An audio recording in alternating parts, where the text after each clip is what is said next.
class will be covered will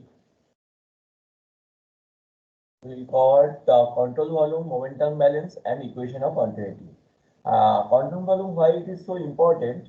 Because based on that you can understand what are the conservation's law and all those things are going to be implemented in the fluid dynamics context. So now what is control volume? Actually, developing a fluid dynamics equation, suppose momentum equation or certain fluid dynamics governing laws, we need to be very careful with the conservation laws like conservation of mass, conservation of momentum, and conservation of energy. What is conservation of mass? Because mass cannot be created or cannot be destroyed in a universe or in a, if you are taking universe as a system. The same way you can define conservation of momentum and conservation of energy laws. So we are not dealing with in an isolated point mass system, but rather a continuous deformable medium. That part is very important. And from the continuum hypothesis, we understood that we actually deals with a continuous kind of medium where the medium is fluid. Why we call that is a fluid? Because minimum level of shear force can deform the medium. So we are considering a continuous deformable medium that we understood. Now, for that, we require certain conceptual and mathematical techniques to understand the laws which will govern the behavior of that continuous deformable medium, that is fluid. So fluid flow behavior can be understood only by certain new conceptual and mathematical techniques. And part of that, it is control volume. Defining control volume is one of the important part regarding the implementation of different laws for the fluid dynamics problem. One concept is that control volume, and it can be finite. You can get a bigger control volume, or it can be infinitesimal. Means the size of control volume, the shape of the control volume, and the laws we are going to apply on the control volume, it depends upon the which problem we are addressing with respect to fluid dynamics concept. So there are two types of control volume can be employed, and already we learned that what is the Eulerian observation context and what is the Lagrangian observation context or observation method. Based on that, we can discuss what will be the control volume concept or what are the different types of control volume you are going to apply for different fluid dynamics problem. The one thing is volume should be fixed in the space. In a particular space, if you put the control volume and that is fixed, that will not move, and whatever the fluid come inside the control volume or go out inside the control volume, you will observe that and you will conceptually understand the fluid behavior based on that. This kind of definition of control volume or this kind of representation of control volume is known as Eulerian type, because Eulerian kind of observation method, what we understood, that observer should be outside the system or outside the control volume. It is not on the top of the control volume. So in this case, fluid can freely pass through the volume boundary. So fluid come and goes out. So there are different fluid will come and go out, but the position of the control volume will be fixed, and that is called Eulerian type of representation for the control volume. So this part is very important if you are going to understand and that how to apply laws of conservation on particular fluid flow. This is the application part of conservation laws. It can be momentum, can be energy, and can be mass. Okay. Now second type, volume is attached to particular fluid. Then that fluid will move from one position to another position. So in this case, the volume is not fixed with respect to space. It is attached to the fluid, and as fluid will flow, that particular fluid element or fluid or that volume of fluid is flows. The volume also will be changed if in the variation or with respect to variation of the space. So volume is freely carried along with the fluid. So this is kind of observation method is relevant to Lagrangian time, and this control volume approach you can tell the based on Lagrangian type or Lagrangian observation method, and no fluid passes through that control volume or in this boundary. It is not like that fluid is going to pass through just like earlier, because it is not going to happen like that. It is the fluid volume element will attach to the particular fluid and fluid element, and the volume of the fluid will carry it along with the fluid. So in this way, whatever the calculation you can do, you can use this kind of method to derive the conservation laws. It can be mass, conservation of mass, conservation of momentum, and conservation of energy. So if you see in this picture, then you can understand in better way about Eulerian control volume approach and Lagrangian control volume approach.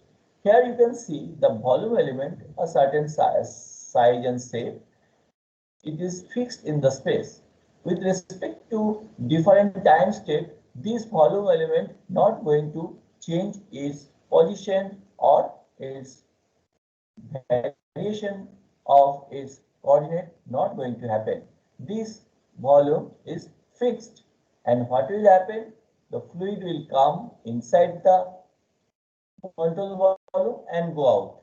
So freely come, freely go out. There is no restriction across the boundary of the control volume. So this kind of approach with respect to control volume formulation, it is known as Eulerian control volume, and which is fixed in the space.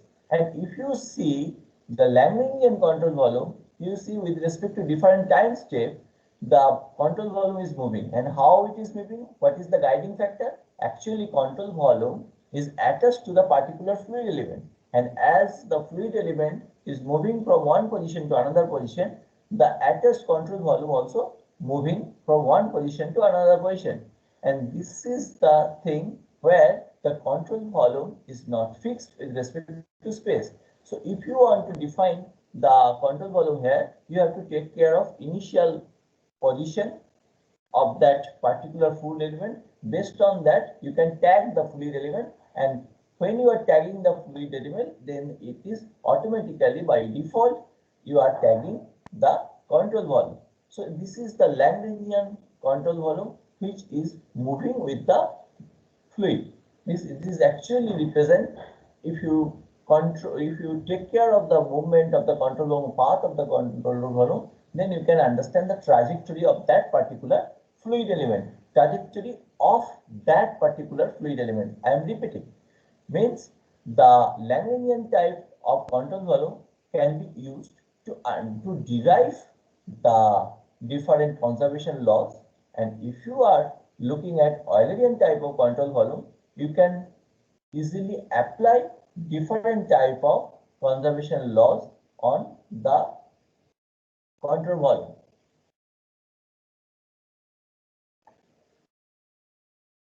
Now, based on that, now we can discuss that how momentum balance is going to be important to derive the momentum balance, and also how the momentum balance can be helpful to understand the fluid flow behavior.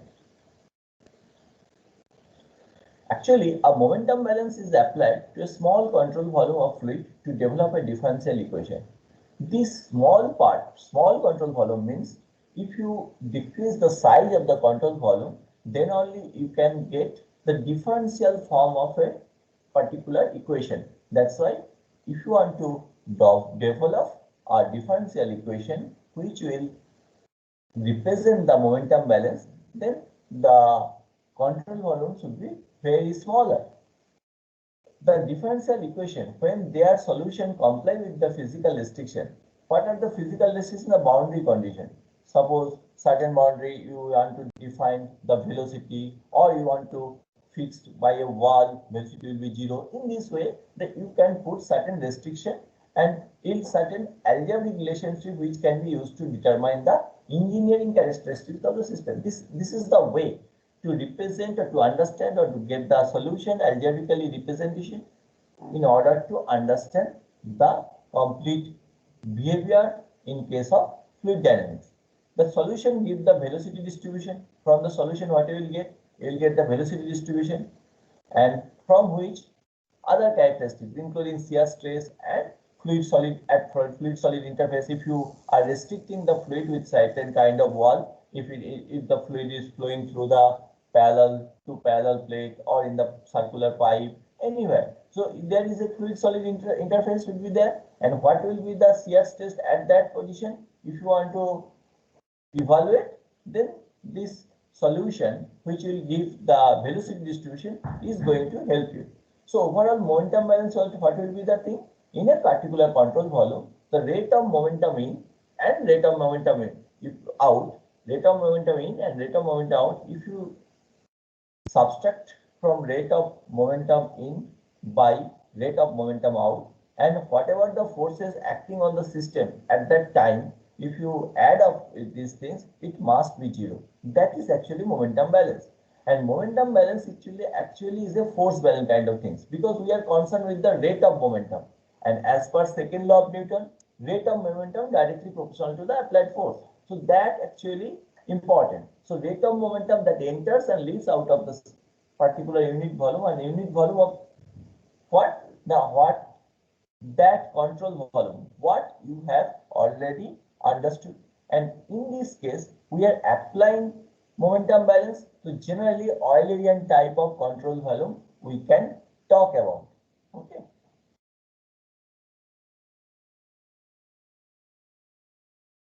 So now take a case of fully developed flow between parallel plates.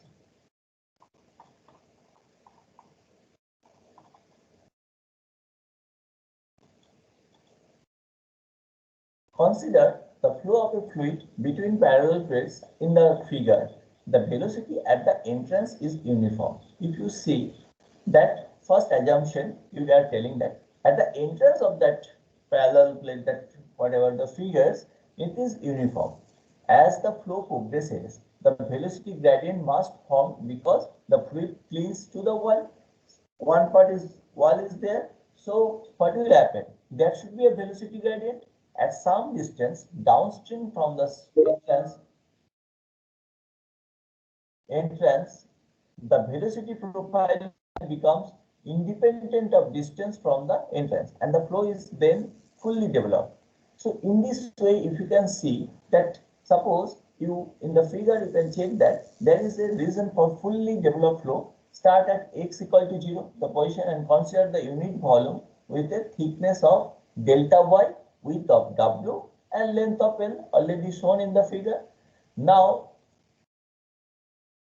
if you want to see that in this figure there is a fully developed flow, here you can see that, you can check that it is a fully developed flow. This is not fully developed, this is a during the developing stage, the flow, and this arrow are representing velocity direction or fluid flow direction of the flow under or inside two parallel plate.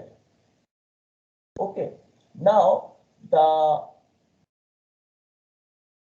thickness of y and width of w and length of L, if you check these three things, and then it can be defined as a control volume. So if you want to see in this control volume, what will be the rate of momentum in across the surface at y, the momentum transfer due to the viscosity. So viscosity, and already we understood what is viscosity. It is resistance to the fluid flow and in internal properties of the fluid flow.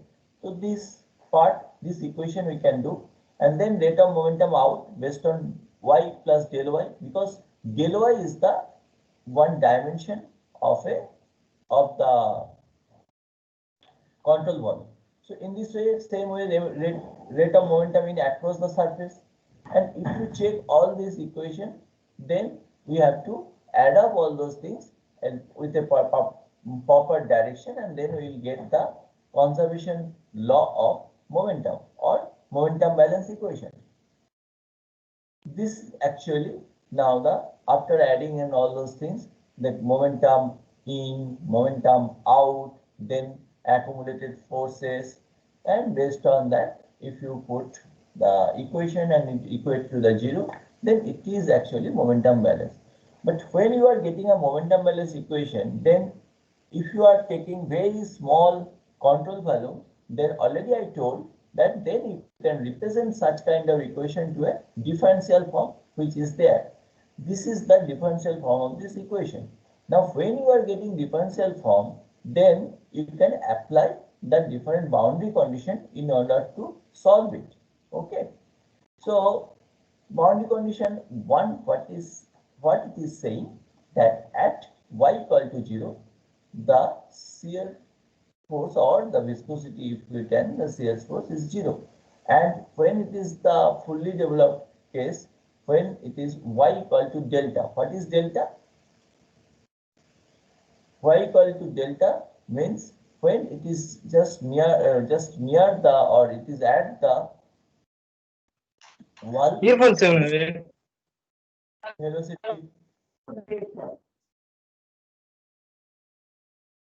At that velocity will be 0.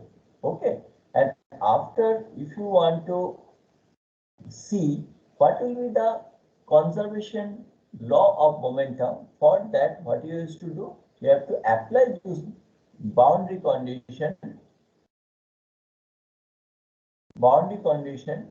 to shear stress and pressure and the length and the distance traversed by the fluid. In the basis of this equation, you can check. And at different boundary condition, if you want to understand the what will be the velocity expression, you can get in this way. And there should be the viscosity part or resistance to the flow part, that property should be included.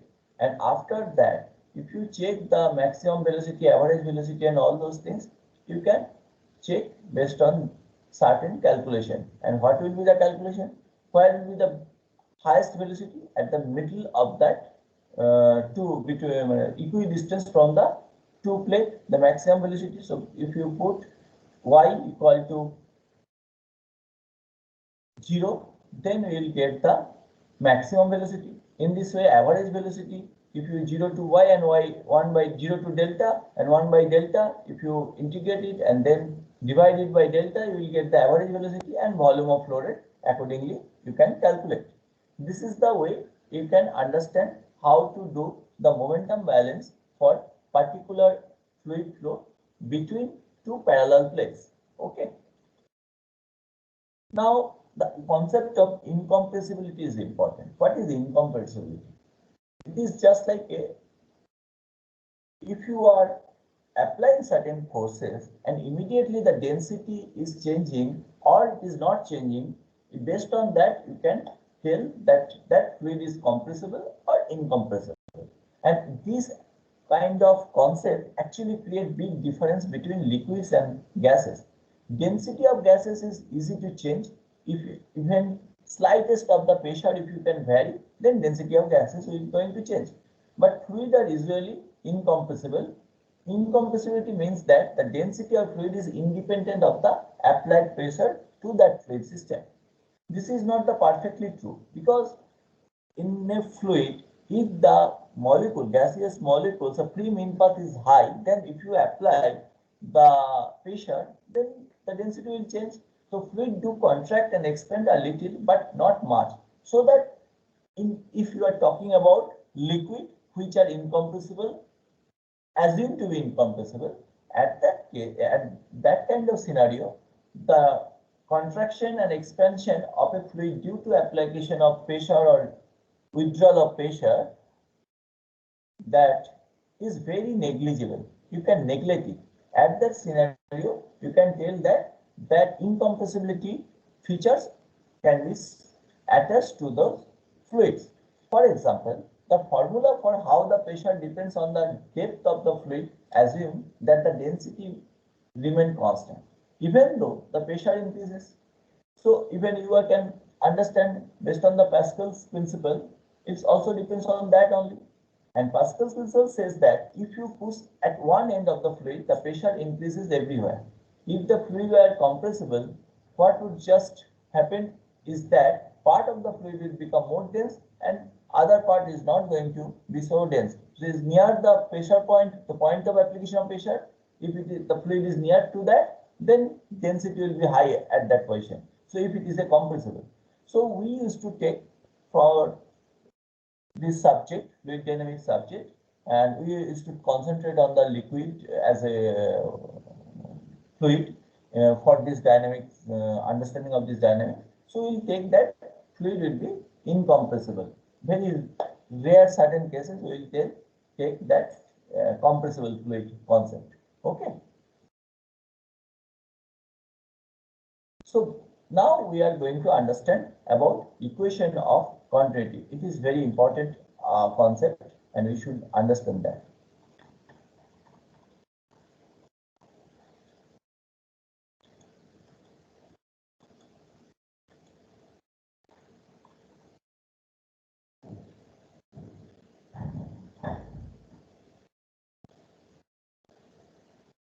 The continuity equation is developed simply by applying law of conservation of mass to a small volume element within the flowing fluid.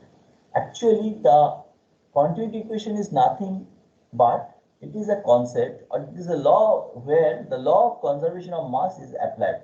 And how you can apply? When you take a very small volume element as a control volume within a flowing fluid. The principle of conservation of mass is quite simple. If you see that principle of conservation of mass is quite simple.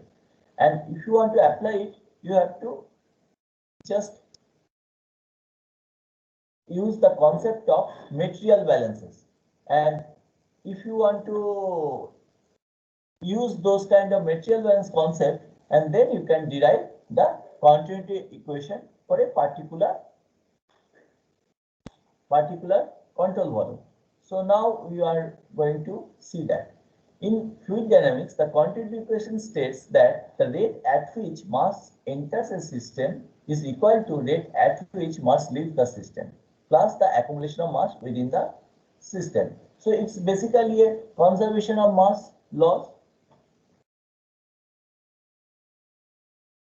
So consider the stationary volume element. So when you are talking about the stationary volume element, you are actually seeing that it is a Eulerian kind of method of observation.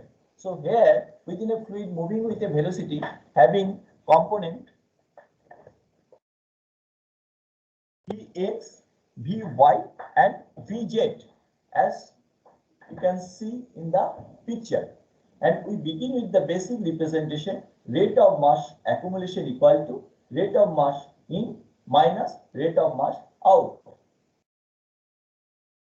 So in this way, if you see in the picture that this is rate of mass in, this is rate of mass out, and whatever things are accumulated as a mass, that rate we also going to consider, and it is the difference between rate of mass in and rate of mass out. So first look at the faces of perpendicular to the x-axis.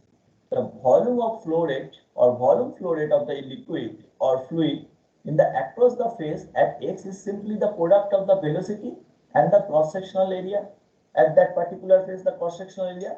So what it will yield del y del z vx at the x position, and the rate of mass in through the face at x is then del y del z rho vx at x, because rate of mass change we can incorporate when you multiply velocity by density of that fluid.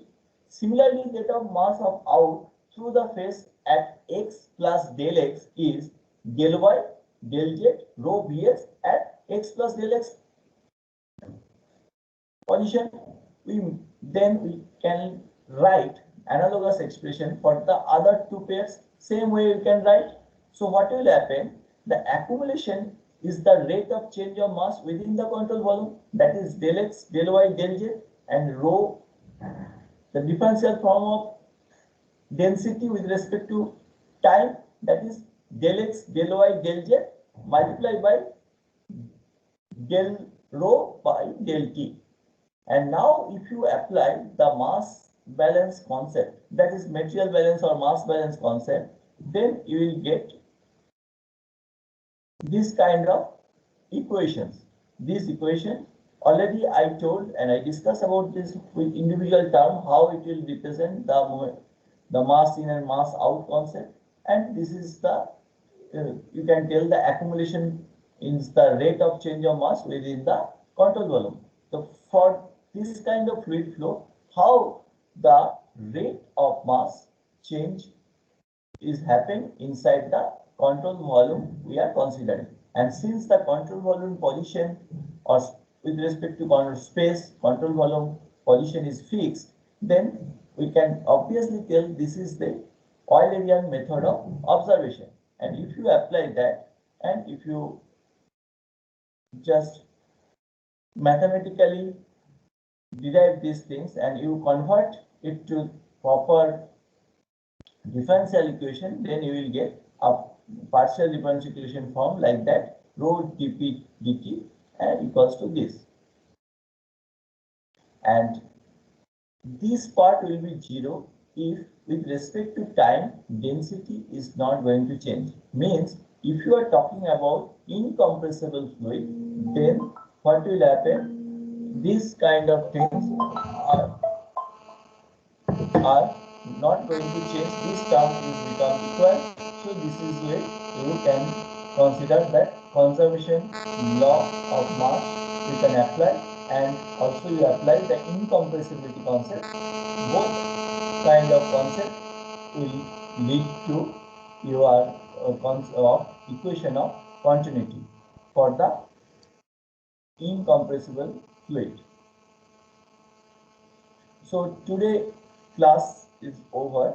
Now I'll ask for any doubts.